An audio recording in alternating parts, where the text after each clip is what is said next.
afternoon, everyone. My name is Ariella Blotter. I'm the President and CEO of Women in International Security, also known as WIIS. Thank you for joining us for this very important hybrid policy roundtable. We're joined by a distinguished socially distanced audience here in Washington, D.C., and video participants from around the world. Today's event will focus on the gendered causes and impacts of conflict-related sexual violence on all individuals. Over the last 21 years, the WPS, Women, Peace, and Security agenda, has made great strides in addressing the disproportionate impacts of conflict-related sexual violence on women and girls during conflict. Critiques of the agenda include that it employs a largely homogenous and heteronormative approach. It does not allow addressing how existing structures impact all individuals and support all survivors. The experience of men and boys and LGBTQI+ individuals are often overlooked or marginalized in broader discussions about conflict-related sexual violence. The All Survivors Project has documented over 35 armed conflict situations since 1990, where there have been targeted violence of conflict-related sexual violence against men and boys. They have also reported on targeted incidents of CRSV against members of the LGBTQI+ community. In April 2019, the UN passed the 9th resolution in the WPS agenda, UN Security Council Resolution 2467, which formally recognized that men and boys can be targeted victims of sexual violence in conflict and post-conflict settings. Today, our speakers will help us understand causes and impacts of CRSV and discuss what an inclusive WPS agenda must look like moving forward. I want to recognize our partner for today's event, the Embassy of Liechtenstein in Washington, D.C. Liechtenstein is an enormous proponent of the WPS agenda and is committed to advancing gender equality. WIIS has enjoyed working alongside the embassy for the last 5 years, and we're looking forward to our future collaborations. Our program today will consist of opening remarks from Ambassador Sparber and a panel discussion followed by a Q&A session.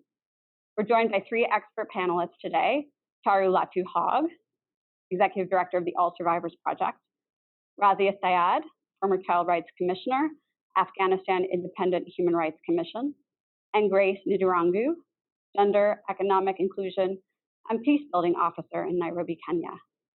I'm delighted to welcome and introduce Mr. Georg Sparber, Ambassador of the Principality of Liechtenstein to the United States. He and I both acceded to our posts at the same time, and I have enjoyed very much getting to know him and working together in partnership. Prior to becoming the appointed ambassador to the United States in 2021, Mr. Sparber held the position of Deputy Permanent Representative of Liechtenstein to the UN. His portfolio included disarmament, peace and security, and political issues. I turn it over to you, Mr. Ambassador, and look forward to hearing your remarks. Thank you so much, dear Madam President of WIIS, dear Ariella, dear panelists, and distinguished audience worldwide and here in DC. I'm very happy to be back at WIIS today in an effort to contribute to the 16 days of activism against gender-based violence. More specifically, to how we can be more inclusive in implementing the Women, Peace and Security agenda. WIIS has been a great partner over the years in advancing implementation of this agenda. It has been a priority for Liechtenstein since its very inception in the year 2000. But today we are addressing a dimension that is particularly important to me personally, and I'm convinced to the entire effort we're pursuing, and that is, how can we address the problem of conflict-related sexual violence comprehensively and at the root? And I may be a bit provocative when I say I don't think we can be successful if we understand sexual and gender-based violence as a quote-unquote women's issue. Of course, women and girls are by far the most affected, but not in all contexts, and they're not the only ones affected. Men and boys can also become targets of such violence. And what is more, they can become the target for the same reasons as women and girls. Because the perpetrators, predominantly men, seek to instill a sense of subjugation and oppression that is so inherent in the hierarchical view of gender and its underlying power dynamic. The As Liechtenstein, we believe very strongly that a comprehensive implementation of the Women's Peace and Security Agenda must address these underlying harmful stereotypes and power dynamics. A comprehensive response must aim at addressing and overcoming oppressive and violent expressions of masculinity and submissive and inferior understandings of femininity. And it must recognize the victims and survivors of such violence in an inclusive manner and address their specific rights and needs of women, of girls, of men, of boys, and of LGBTI+ people.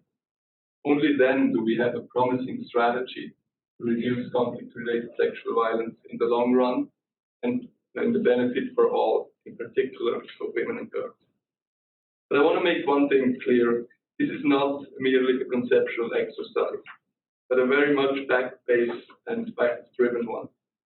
In the context of the Balkan Wars and the resulting refugee movement, we have seen firsthand in Liechtenstein what horrific and long-term consequences conflict-related sexual violence against men and boys can have on the victims and survivors themselves, on their families, their spouses, their children. We see the same all over again with the survivors of sexual violence in Syrian torture prisons, and unfortunately in many other places around the world. Yet we are barely seeing systematic reporting of such violence, let alone strategies to address the specific needs of those who have suffered through it. There is immense social stigma still associated with that kind of violence, and the silence that stigma creates cries out to heaven.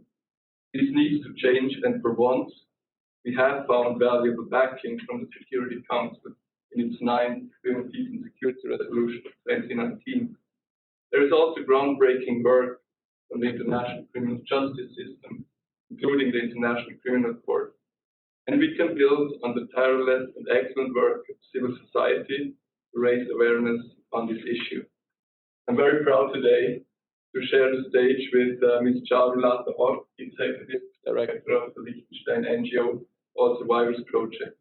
I'm honored that Ms. Razia Sayat and Ms. Grace Ndirangu have accepted the invitation to speak to us today. I'm very much looking forward to hearing their views. Once again, I would like to express my gratitude to WIIS for making this event possible. Thank you very much.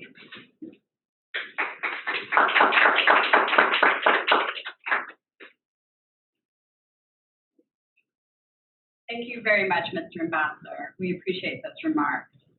As we turn to the rest of our program, I want to extend a warm welcome to our panelists. To my right, we are joined by Charulata Ork, the founder and director of the All Survivors Project. She has been an associate fellow in the Asia program at Chatham House. She works as the South Asia researcher for Human Rights Watch, and she is the chair of the board of trustees of the Sri Lanka Campaign for Peace and Justice. We're also joined virtually by Razia Saeed. Razia is the former Child Rights Commissioner and Afghanistan Independent Human Rights Commission, and is a human rights activist and defender. She holds a master's degree in public policy and administration. She's currently pursuing a PhD in international law and human rights. And finally, we are also joined virtually by Grace Ndirangu, who is a gender, economic inclusion, and peace building officer in Nairobi, and she is currently a PhD student in South Africa. Grace is a 2017 Next Generation Fellow at the Women in International Security cohort and a USIP 2016 Generation Change Fellow. I invite the audience to review the distinguished panelist bios added in the chat, and also please use the Q&A function to submit questions for our panelists. So first, I'd like to talk in our first section of questions about the causes and impacts of conflict-related sexual violence on all individuals. I'd like to begin with Charu, and like to ask you about the fact that we know that conflict-related sexual violence disproportionately affects women and girls. How is your work with the All Survivors Project expanding our understanding of the causes and actions on gender-based violence? Thank you, Ariella. Great pleasure for me personally to be here today and be hosted by all of you. I think at the outset, it needs to be said quite clearly that All Survivors Project was created to complement the effort and to add to the global understanding we have on sexual violence against women and girls. So the idea was really that what we have is an incomplete picture of what's going on. We know from sort of history, we know from the history of violence that violence is targeted in a very gendered manner, and it happens that it's targeted against all individuals. And there needs to be a very nuanced and intersectional understanding and a gender analysis to inform our responses and the prevention effort on violence. Also, this project focused on conflict-related sexual violence because it offered us, in a matter of speaking, a site in which we had a greater means of influencing interventions through the normative framework. So, for example, by focusing on countries which are on the agenda of the Security Council, you have the instruments and the leverages that are available to you through the human rights framework and also through humanitarian intervention. 5 years, nearly 5 years down the line, what have we learned? We have learned that sexual violence against men, boys, and people who identify diversely is pervasive across all conflicts. We have also learned that what we know is very little compared to what we should know about this problem. And that's because of a multiplicity of factors. There's very limited scholarship. There are very few humanitarian interventions. Even the human rights mechanisms and the treaty bodies, which should recognize this problem, which should be coming up with concluding observations and recommendations through the various mechanisms that exist. For example, the Committee on the Rights of the Child, the UPR processes, the Human Rights Council, when it considers specific country situation or thematic issues, it should be looking at gender in a more inclusive manner. But the fact is, it doesn't. And why doesn't it do so? Because obviously, as Georg pointed out, there are different stigmas associated with the way sexual violence is experienced by these populations. So the entry doors which exist for women and girls to report or disclose this crime do not exist for men and boys. The fact that those who could receive this information or these disclosures lack the capacity and the training to actually safely, ethically, appropriately document this abuse. And the fact is that the understanding of gender essentially remains conflated to one which applies only to women and girls, and that cuts across the whole UN system, and that cuts across research and policy as well. So in a way, also WIIS project is not the first organization that has undertaken this work, and it would be remiss of me not to recognize the excellent work being done by our colleagues in the Refugee Law Project in Uganda, indeed by Women's Refugee Commission's most recent array of research and excellent research on this subject. But I suppose our approach has been slightly different, and it has been multi-sectoral. And in that sense, also WIIS project is unique, and therefore its ability to influence the agenda and learn more about this problem is also unique.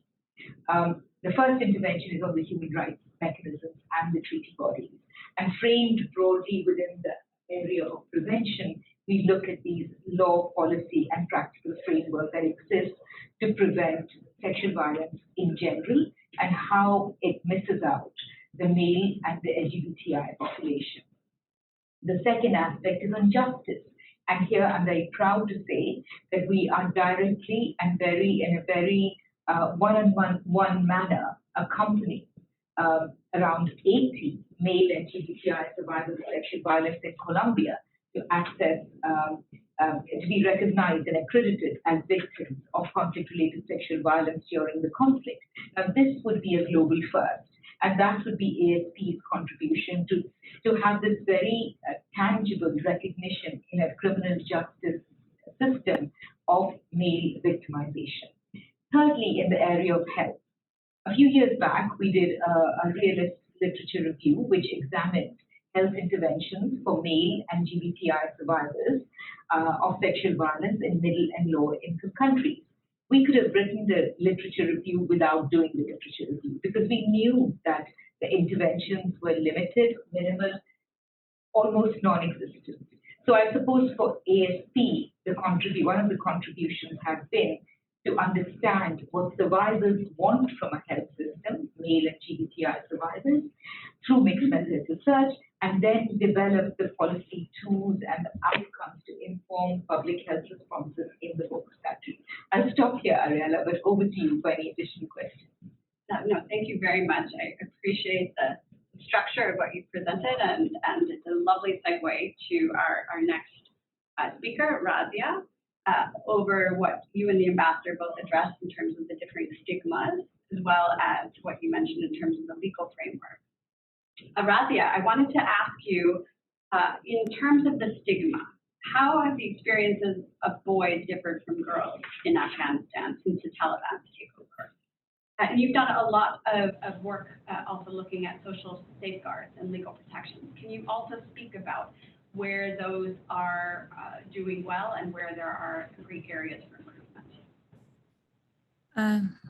First of all, I would like to appreciate you for having me in this panel. Actually, first let me tell you a bit about the commissions, my organizations. The Afghanistan Independent Human Rights Commission is a national human rights institution which established in 2002 with a mandate to protect and monitor human rights in Afghanistan. But since Taliban's takeover, the commission is unable to pursue its mandate within Afghanistan. Coming to your questions, since Taliban's takeover Afghanistan, overall human rights situation is worrying and disturbing, especially the situations of women and children. So the entire situation is deteriorating day by day. As the government system are shut down, the banking sector is facing shortage of money, no job opportunities, no salary payments for the government employees. And all these put families at high risk of poverty. So the poverty, the general situation, I mean the dire situation impacted both girls and boys. But the factors which impacted on the boys and girls could be different. For example, for the girls, they are again deprived from the right to education, especially those who are above the grade 6. They wildly enforce into early marriage as the economy of the family are low and the girls are not engaged with the schools. So the family are willing to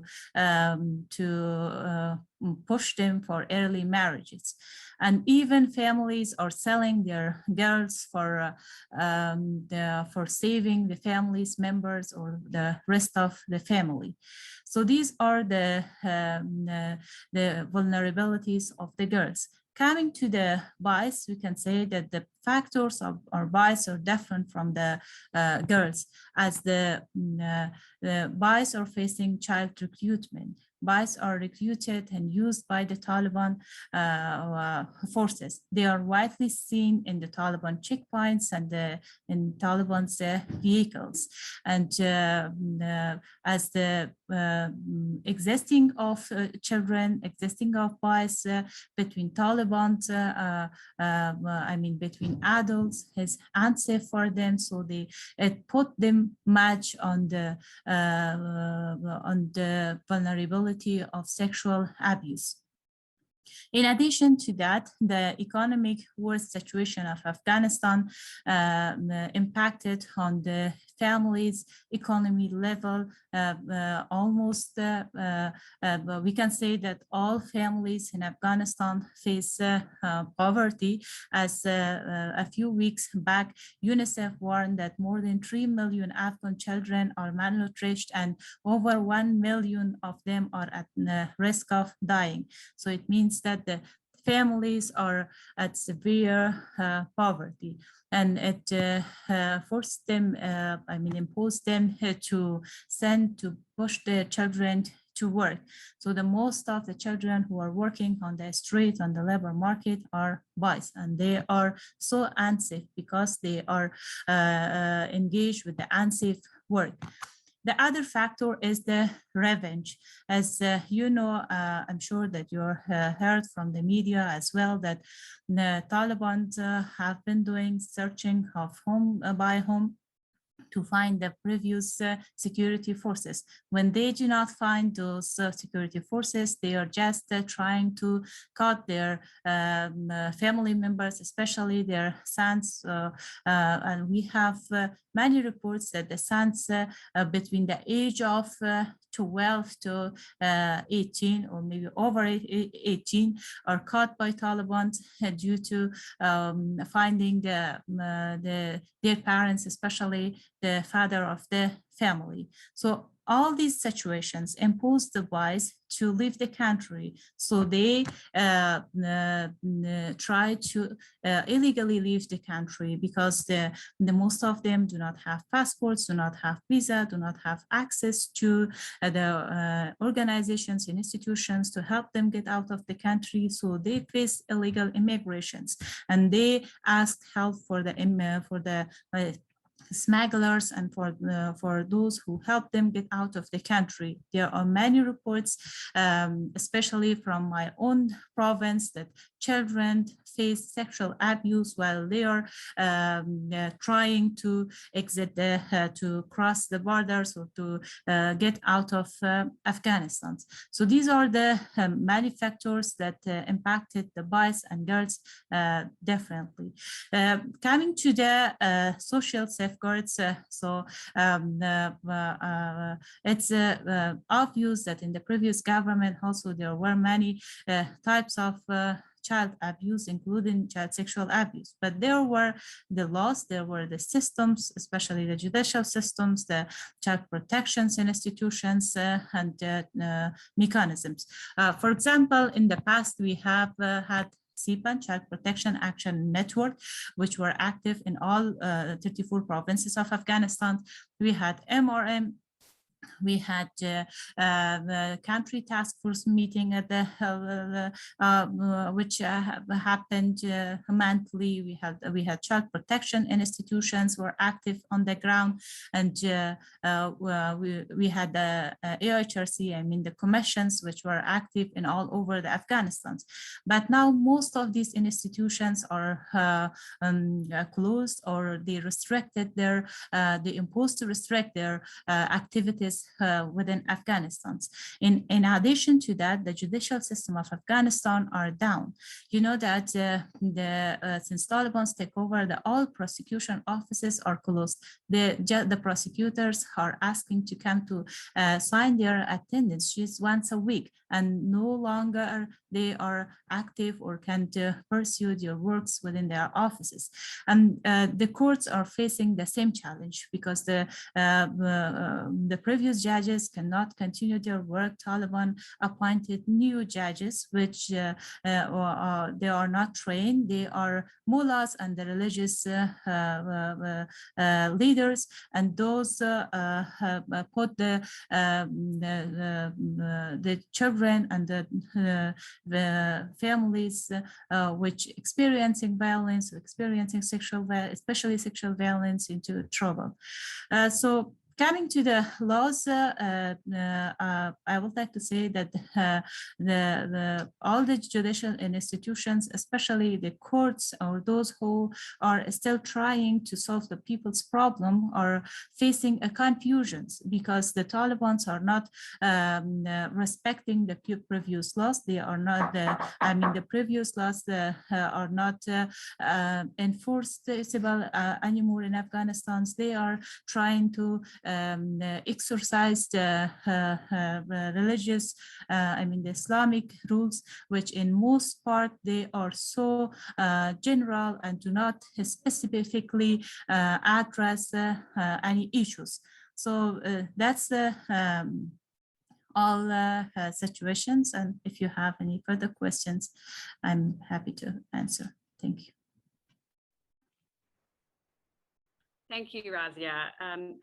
I appreciate the arc of which you engaged the conversation across the challenges in migration, immigration, safeguards, social safeguards being completely lacking in legal protections. This does not portray anything but an extremely dire situation. And we look forward to talking to you throughout this conversation and others about how the community at large can continue to support the issues. Turning over to Grace, you've done a lot of work with urban refugees in Kenya, and I recognize that Taru also mentioned an organization that I am familiar with in Uganda, the Refugee Law Project.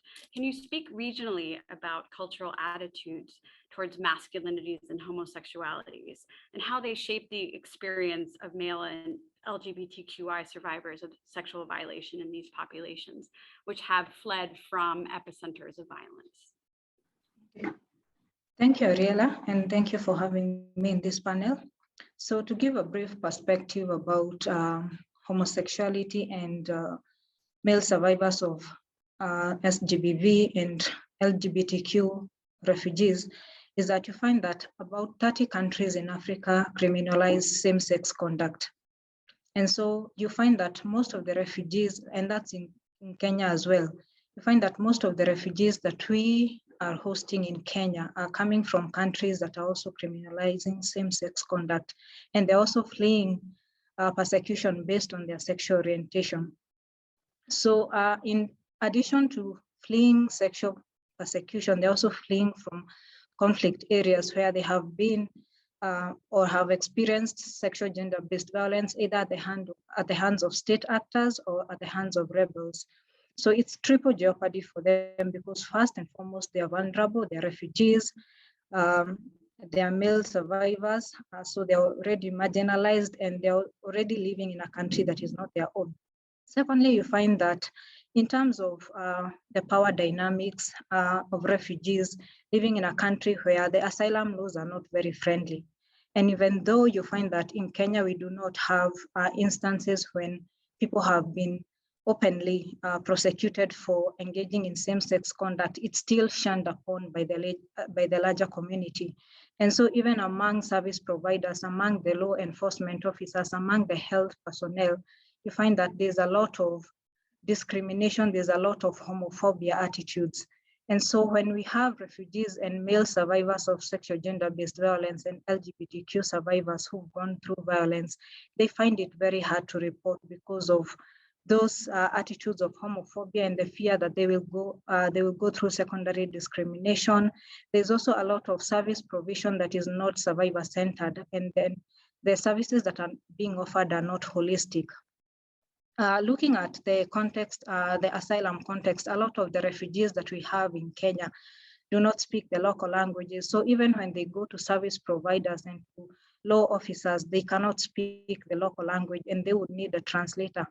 Sometimes someone from their community, and they're not willing to disclose what has happened because of the stigma that they face even in their own communities talking about sexual violence. And then even in the health facilities, in the law enforcement offices, a lot of those service providers do not know how to handle male survivors of sexual violence because they lack the capacity. They have only been trained in terms of handling female survivors, but then when it comes to male survivors, a lot of them do not know how to handle.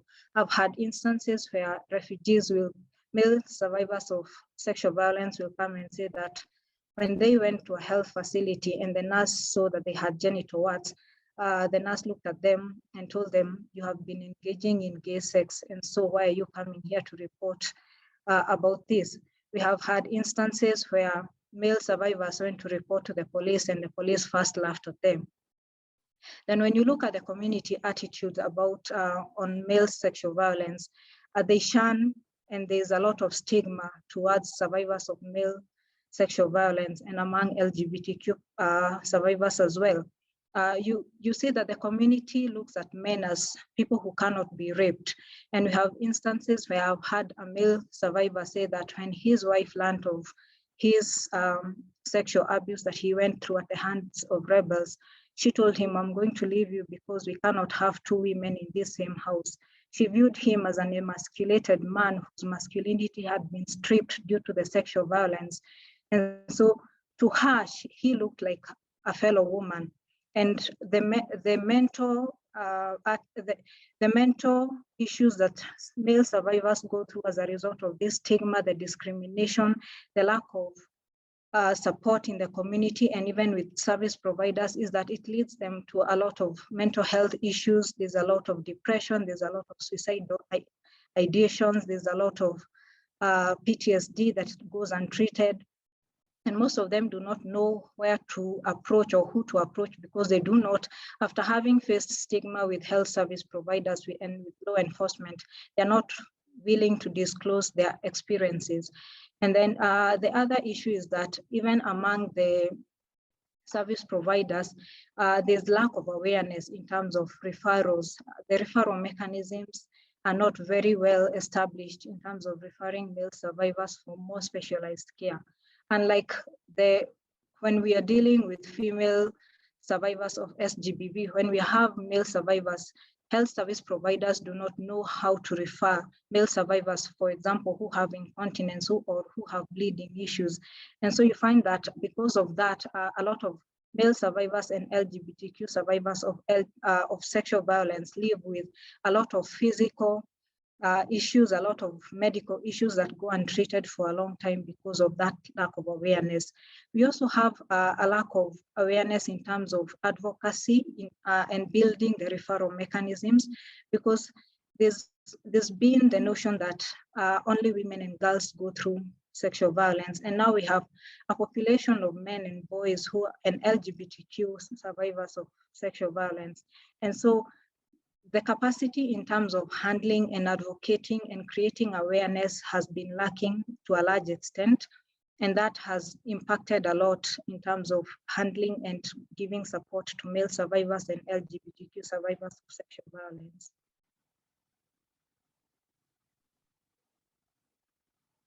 Thank you, Grace. I think I see very much the connection between the stigma and how the conversation has been lacking, has intersected with the lack of services and provisions. And I think that conversations like this are very important, which brings me to the second area of discussion related about an inclusive response to the women, peace, and security. Part of the conversation has, of course, focused centrally on women, but we have a movement and a critique that we need to be much more inclusive in our approaches. And this is not without controversy. How do you recommend, Charu, that we strengthen the overall prevention and protection and participation of the women, peace, and security agenda with an inclusive lens? That's a very relevant question and a critical one that we have to address with great thought and sensitivity. Because let's not forget, the original 1325 resolution was about women, and there's been a gradual expansion of this normative framework over the years, but it still meets with a lot of resistance. And from the lens that All Survivors Project adopts, the resistance is because there isn't a fuller understanding, or those who are pushing with this agenda are adopting an approach which is an either or approach. So that is negative and defeats the overriding rationale behind this protective framework. But leaving that aside, if you look at the three pillars, prevention, participation, protection, they all rely on engagement to whatever degree. There has to be an involvement of men. If you take a very reductionist view, at the minimum, you would want that men allow and create the space for women to participate. That's a very simplistic and limited interpretation of the agenda. In a more holistic sense, you would want a change in masculinities, a change in attitudes that allows for both sexes and all genders to coexist and contribute to this framework, which addresses the needs of women who have been over centuries and due to intersectional factors been left behind in the equality framework. So on both sides, there is a need to engage men. There's no getting away from it. I suppose the one thing that needs to be brought into the mix is that these simplistic narratives, which portray only victimhood in women, are anti-feminist. So there is a need to really address male vulnerability and female empowerment as two things that go hand in hand. Because unless you have these concepts together, what you have is a very reductionist model which doesn't address the root causes. And Georg, I know you referred to it, which is the heteronormative patriarchal frameworks, which contribute to violence against all people. And it's really beginning to understand how violence is suffered because of gendered reasons and how it is experienced by different populations. And it's not just about violence. The different agendas of the women, peace, and security framework really need to work together in a way where both sexes complement the work and support and strengthen the work by each other. So for us, it's sort of an issue we take for granted, and CRSV becomes a pivotal point because that's where male vulnerability is extreme and not recognized. So taking that as something that showcases where the both approaches can sit hand in hand, it doesn't mean that CRSV is the only canvas on which women and men need to come together under the WPS agenda, but CRSV is where it plays out the strongest. And the resistance that we mentioned earlier is heightened, and emotions are very heightened because this is very difficult space for women and girls, and it's very hard won. And you can understand the emotion that goes behind it when you target the heart of that emotion and say, share the space with men, because men are vulnerable too. But true female empowerment and true emancipation and true equality will come when there's a recognition of male vulnerability. Thank you, Charu, for definitely framing female empowerment also with male vulnerability. Razia, I wanted to turn to you and ask how you would guide us in terms of moving from that reductionist model on the national framework for looking at the implementation of national action plans and strategies, the Women, Peace, and Security agenda moving from doctrine to national implementation. Can you guide us on how you would expand that horizon to be much less reductionist?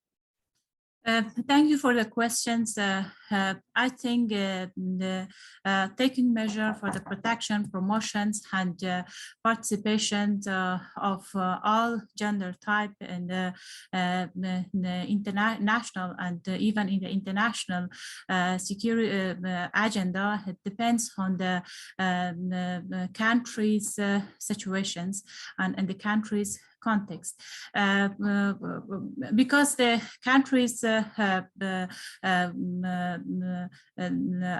every country has different social backgrounds, and in addition to the social background, maybe there are many other factors.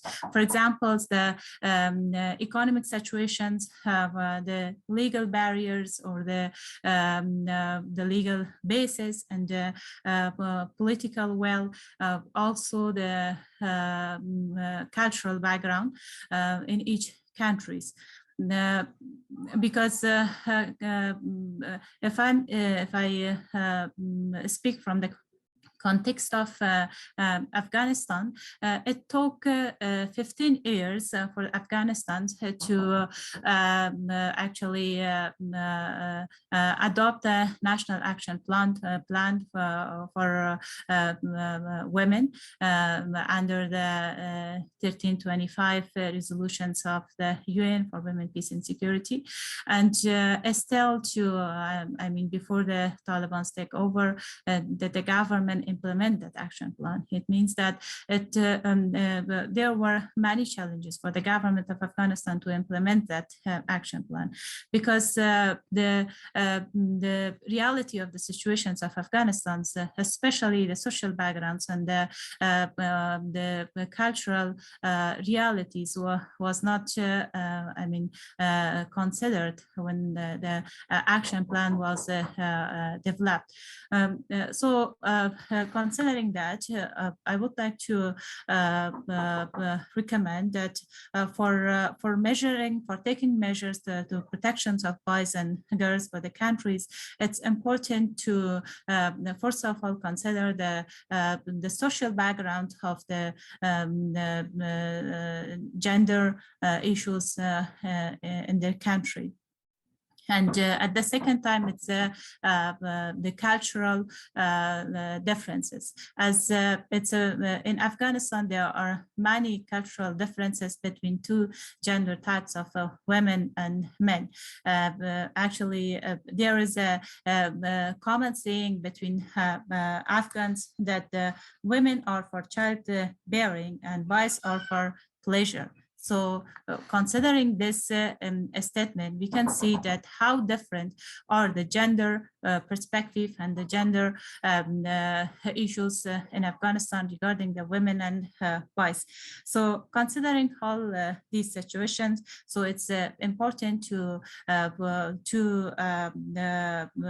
increase the awarenesses of the people, awareness of the public regarding the gender issues. The second is the strong civil society, or we can say the child protections institutions who can monitor the child's situations and who can report to the national and international level. And the third thing is the taking measures to change the attitude of the people. However, in the last 20 years, there were lots of measures have been taken to raise the awarenesses of people regarding the gender issues, but still there are problems within the society, within the cultural context of Afghanistan. That's why I propose that first the awareness raising approach should be in a way to change the attitude of the people towards the gender issues in the country. Thank you. Thank you so much, Razia. I also wanted to turn to Grace to ask a similar question. The WPS agenda mentions men and boys in the context of engagement. What does that meaningful engagement look like, and how will that engagement shape the experiences of survivors? Thank you, Ariana. So when you look at the society where we live in, patriarchy is one of the major issues and one of the causes of sexual violence and gender-based violence. And so addressing the roots of patriarchy, and that can only be done first by addressing the gatekeepers. And the men and boys are considered the gatekeepers in most society. They take on most positions as faith-based leaders, as local leaders, as community leaders, even in law enforcement. You find that in most societies, men take up those positions. So a lot of the pushback that we see is because there's a lot of resistance by the so-called gatekeepers in the society in terms of accepting even into the ideas and into the projects and programs that seek to address issues of sexual gender-based violence, protection of women and girls, even the WPS agenda. So getting the buy-in of the gatekeepers in the community is critical, because without that buy-in, then there's a lot of pushback and a lot of stigma even to the women and to the men who are seen as advocates for these ideas. And the other idea would be having the men and boys as champions. We cannot work on the WPS agenda. We can't work on addressing issues of sexual violence and gender-based violence without having the men and boys as champions. This is a model that has been seen to work in women political participation, in fighting for the rights of women and girls. And so having the male champions is critical, because when they are at the forefront in advocating, in calling for capacity building, and also looking at creating awareness, then there's more buy-in even from the male members of the community. The other issue in terms of male engagement would be having the men as advocates, because having them as advocates, then they speak through their own voice to other male members of the community, to those who are involved in decision making, to those who are involved even in policy making. So having them as advocates gives the WPS agenda, gives the rights of survivors a bigger voice, because then they are the forefront in rooting for these issues. We also look at capacity building. A lot of local leaders and a lot of issues that we see in terms of pushback is because there's a lack of awareness and the lack of capacity among the local leaders, among policy makers.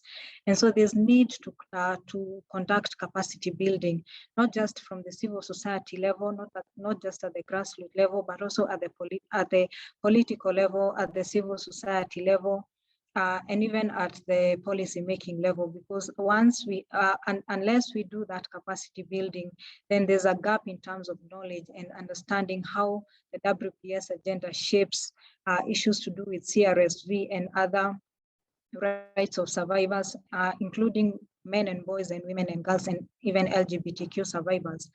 So when we look at how men as advocates and how male engagement would shape the survivors, it would come in terms of once we have that awareness, then we're able to do proper capacity building, even for service providers, for the law enforcement, for the health service providers, who are mostly the first point of contact when they face, when they engage or when they are faced with survivors of sexual violence, be it male or female, be it even LGBTQ.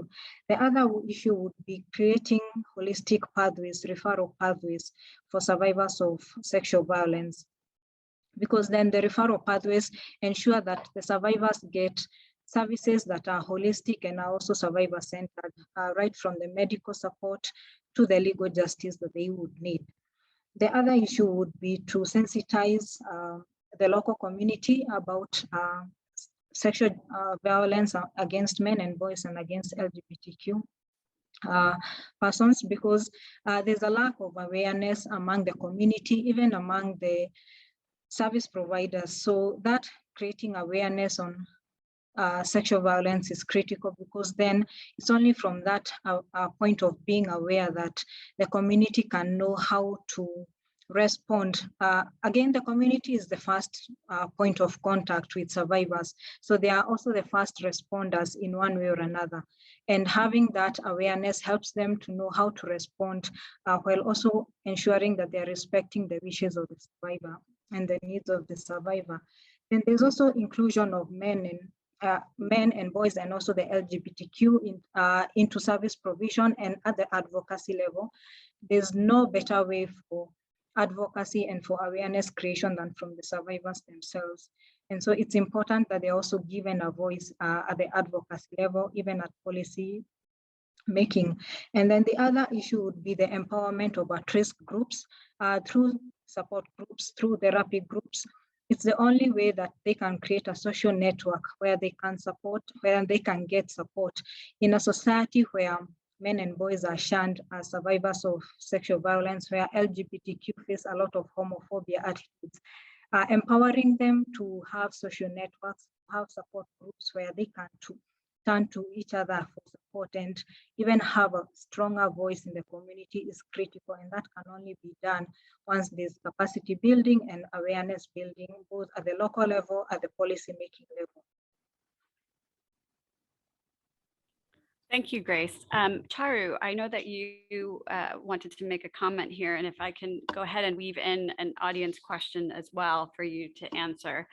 In addition to commenting on Grace's intervention, I wondered if you could comment on how programming has focused on violence against women and girls and less programming on preventing men and boys from engaging in violent activities.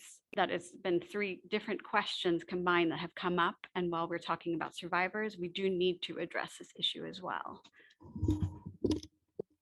Thank you, Ariella. I'll try to remember everything.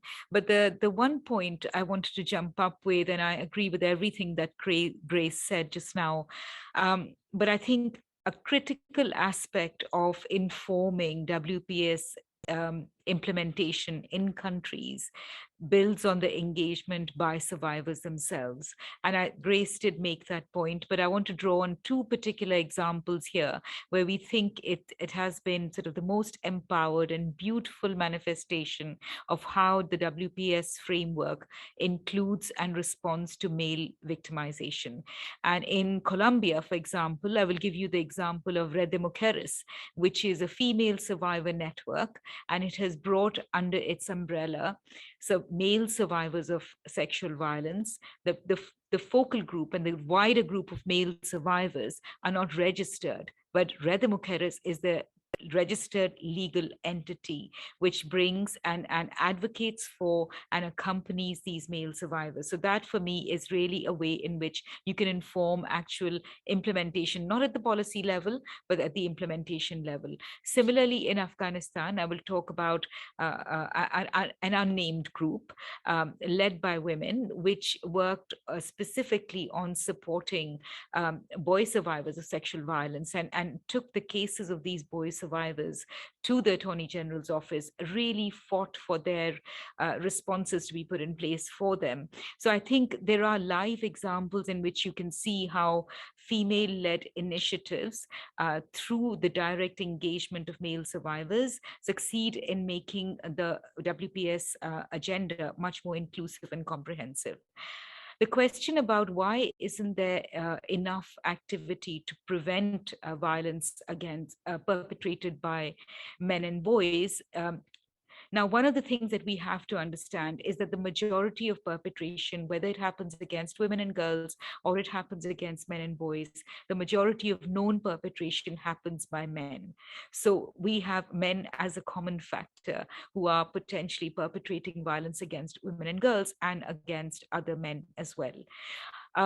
There are some interventions, albeit very limited, but I think this is slow work.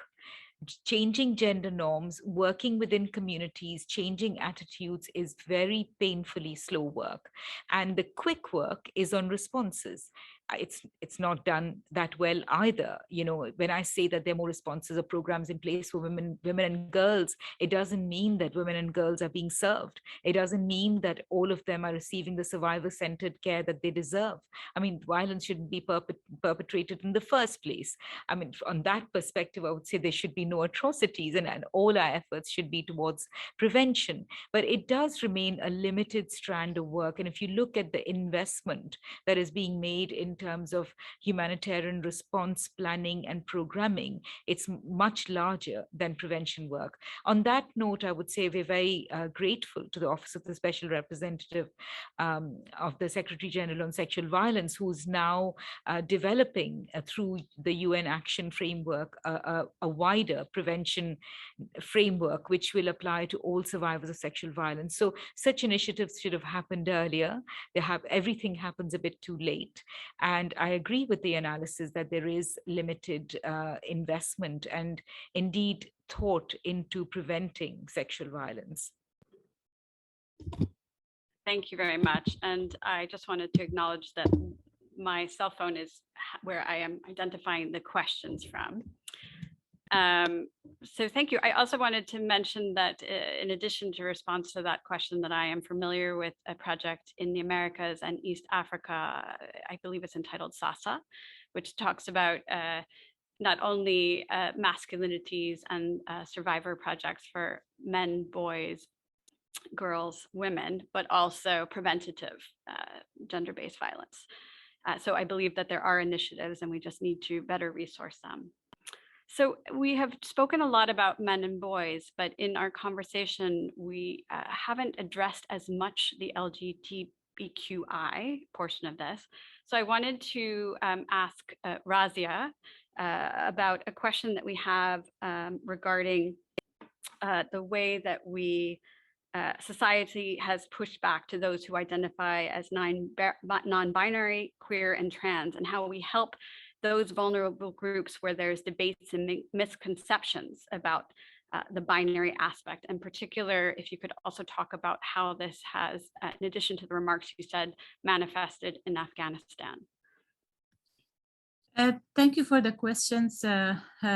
Actually, as Afghanistan is has a traditional culture, so the people with different gender orientations face many problems and difficulties in our countries. Actually, in the past 2 decades, there were lots of attempts made for the rights of women and girls, and in recent years for the rights of boys, especially by criminalizations of the bachabazi or child sexual abuse in the new penal code of Afghanistan, and also the criminalizations of recruitment of children within this law. But generally, regarding the LGBTQ people, there were less measures have been taken in the last couple of years, and it's all due to, as I said, due to the cultural the traditions and due to the traditional background or the traditional context which have had this phenomena in Afghanistan. So these people usually face so many difficulties, so many problems and deprivations of their rights. In the past, we have had many reports from such people that they are even refused by their family and refused by the community and refused by the system. Even in the laws of Afghanistan, they do not have a specific definitions, and that make them more become vulnerable to sexual abuse and sexual exploitations. Those who recognized as LGBTQ people, they are stigmatized, and they are, I mean, they cannot even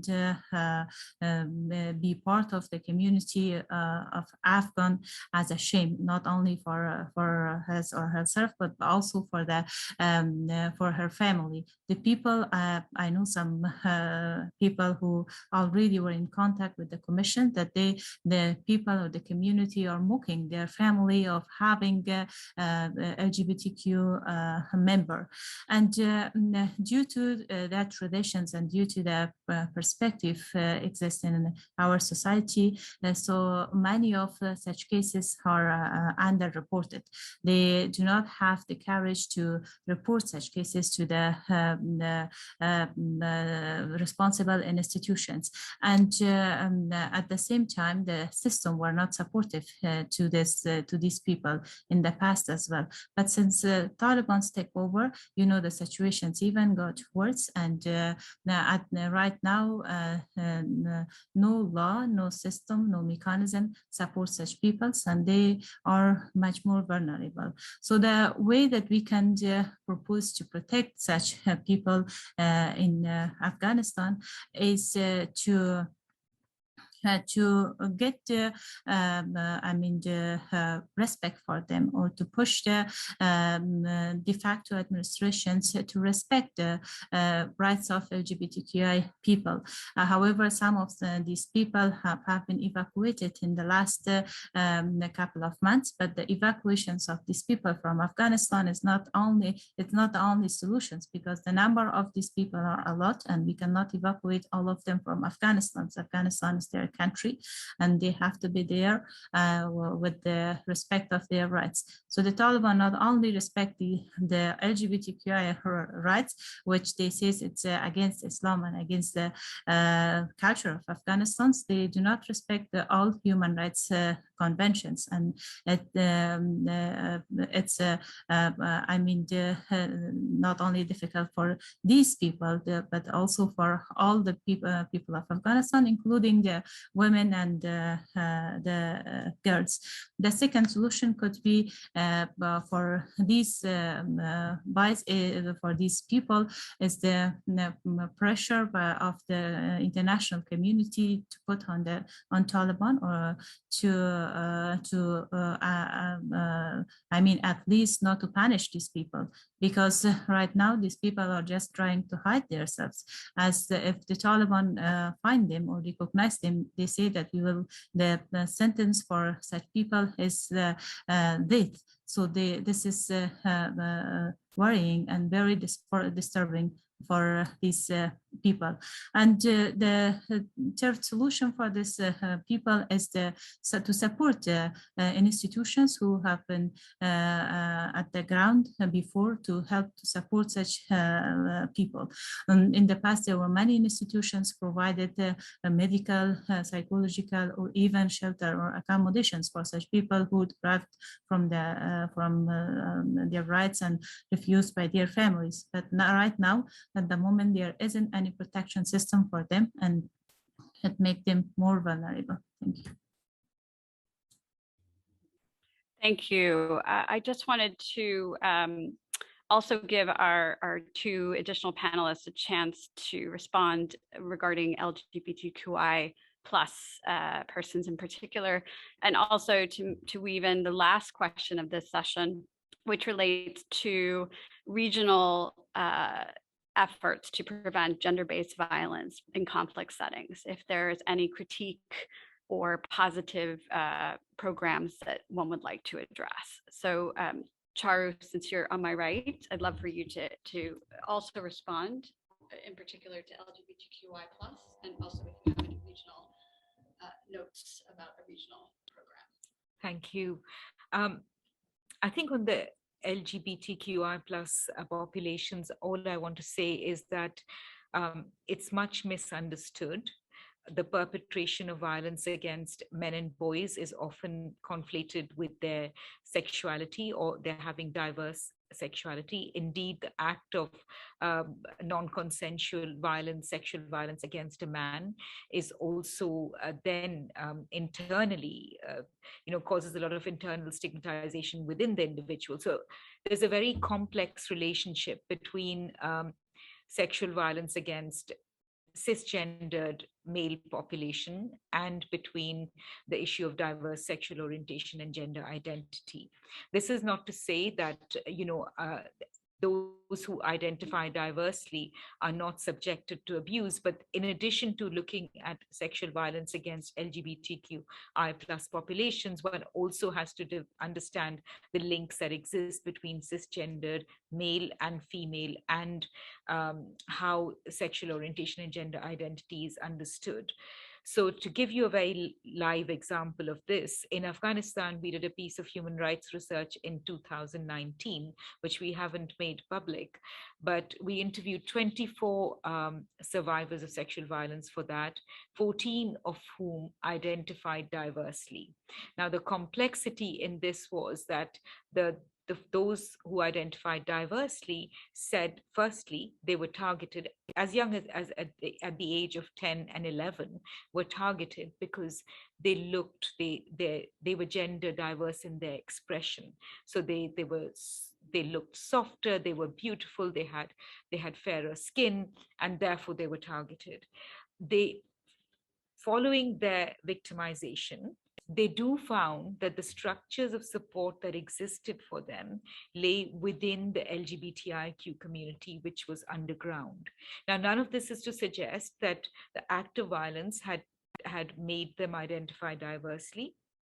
But certainly there was an issue where after their victimization, the only community that would accept them was this particular underground community in Afghanistan. So I think these factors need to be understood very carefully, and also the responses that are put in place, the sensitization training that Grace referred to, needs to factor in the impact of re-traumatization, stigmatization that justice sector, the health sector can impart on these individuals who have been left with a confused identity at the end of victimization. In terms of the regional programming, my own experience with All Survivors Project has been with NATO. And in NATO, we find an interrogation of their own policies. So for example, their more recent policy on conflict-related sexual violence is gender inclusive. So that's heartening to see that a security sector actor is beginning to recognize, not entirely because they have had direct experience of this issue in their presence in Afghanistan. So it's influenced by that as well. But anyway, it's heartening to see that. In terms of other regional institutions, I would say I don't have personal knowledge of them, and I have not had the experience of working with them, but change is very, very slow. And even within the broader international UN framework, the acknowledgement and response on sexual violence more broadly and how it sits within WPS, protection of civilians, and the children armed conflict agenda is very emergent. Thank you. I wanted to ask you, Grace, as well. Charu mentioned the point of a network that is underground. And I think as we remove stigma, what we want is programming to be accessible and advisable to those. And some of those may be programmings that you currently have worked with or regional. I wanted to ask you whether you had any comments about effective programming as it relates also to LGBTQI+, or in general, how to remove the stigma. Okay, thank you, Ariella. So one of the ways in which I've seen programming specifically target LGBTQ+ persons is through the community-based organizations that are actually formed and led by the LGBTQ persons themselves. In the refugee context, at the height of the Ugandans fleeing the anti-homosexuality bill in Uganda and their influx into Kenya, we saw a lot of them face a lot of stigma, even from the local host LGBTQ persons here in Nairobi, because there was this feeling that they were coming to, there was this space that the host community had already created, and now they felt like these LGBTQ refugees who are coming in from all these other countries, Uganda, Central Africa, Congo, and Rwanda, that they were coming to expose them. And so one of the ways in which we saw that backlash and pushback reduce was through the refugees themselves forming their own community-based organizations. And through these community-based organizations, they had a bigger voice in terms of the advocacy. But they also did a lot of programming work, even in terms of addressing the most urgent needs of their own community members, such as provision of housing for LGBTQ persons who could not find housing within Nairobi. They were also addressing issues regarding health and sexual reproductive health for the LGBTQ refugees, provision of resources such as condoms and the gels and all these other sexual reproductive health resources that the LGBTQ refugees needed. But most importantly, they were the first responders. When there was a refugee who had been assaulted within the streets, they were the first responders and would even liaise with the local law enforcement officers and the local administration in terms of protection of these LGBTQ refugees. The other thing I've seen in terms of programming is that when we talk about empowerment, because empowerment has to come in at some point in the form of programming, because the one thing that makes LGBTQ persons vulnerable is when they cannot provide or when they cannot become self-reliant. And one thing I've seen that has worked very well, again, within these community-based organizations is that trans people who could not work openly because of their visibility and because of the protection concerns they were going through within the asylum space in Kenya, they're able to work within the community-based organizations.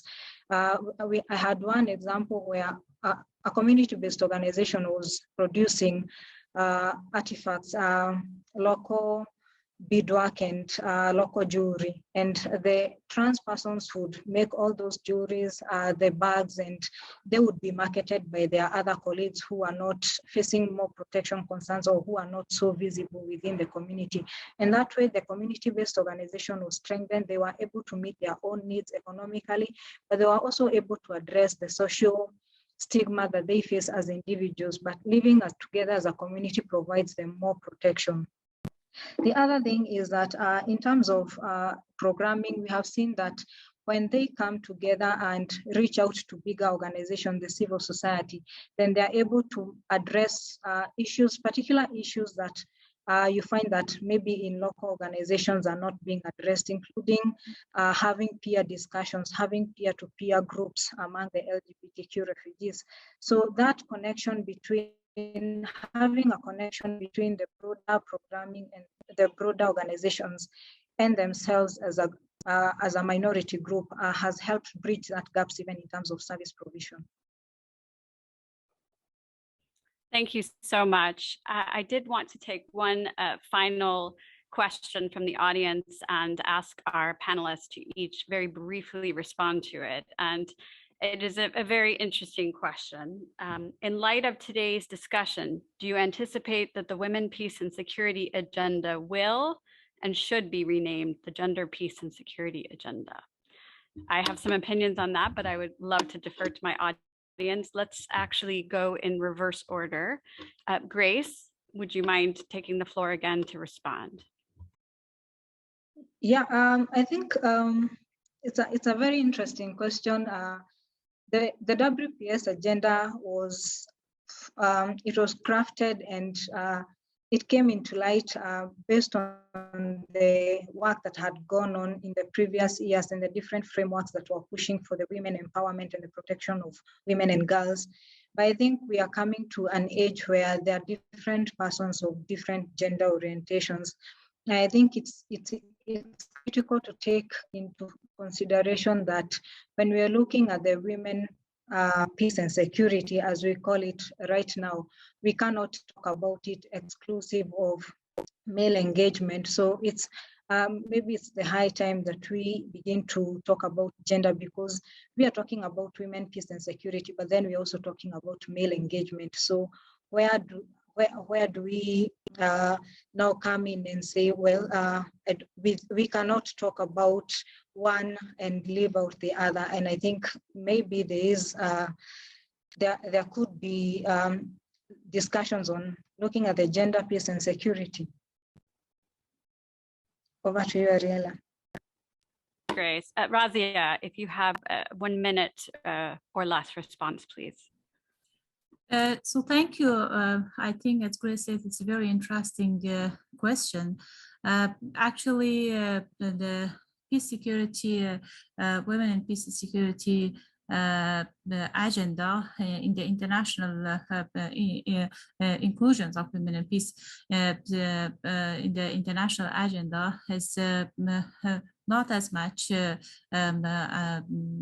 inclusive as can respond to the all gender orientations.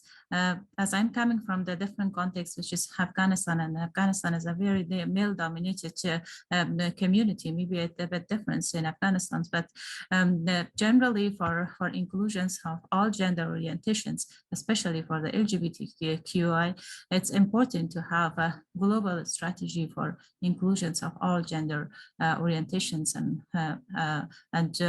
give them opportunity to be protected and have the opportunity to participate in the global agenda of peace and security. Thank you. Thank you. Tara, you have the final word and final decision. Here you are. I defer entirely to my colleagues, my courageous colleagues who are talking from other parts of the world. But my sense is that there is a symbolism associated with having a women, peace and security agenda. It's hard-won space, and it would be quite problematic to diminish that notion, and indeed all those, what happens to all those Security Council resolutions which created that space and that agenda. So I would personally be in favor of an expansion of the women, peace and security agenda, which includes, all populations, creates the space for all genders and both sexes to be contributing together rather than removing, because sometimes a name is important and the name has been a result of a lot of work that has gone in. So my personal focus would be to keep the gender and to ensure that the conflation of women with gender is removed in the way it is interpreted and applied, but to retain the women, peace and security agenda. Thank you. Thank you so much for that final note. It has come to the end of our time together, and I just want to thank Charu, Grace, and Razia for their wonderful remarks today, and of course, our partnership with the Embassy of Liechtenstein and Ambassador Sparber for his remarks today. Please join me, audience members and those virtually, in a quick applause for everyone. And this will be... And we will follow up with you with a summary of today's events, and the video will shortly be ready. We look forward to always having you in our audience, and please note we have many upcoming activities through the end of the year and events, so we look forward to convening with you again. Thank you very much. Thank you.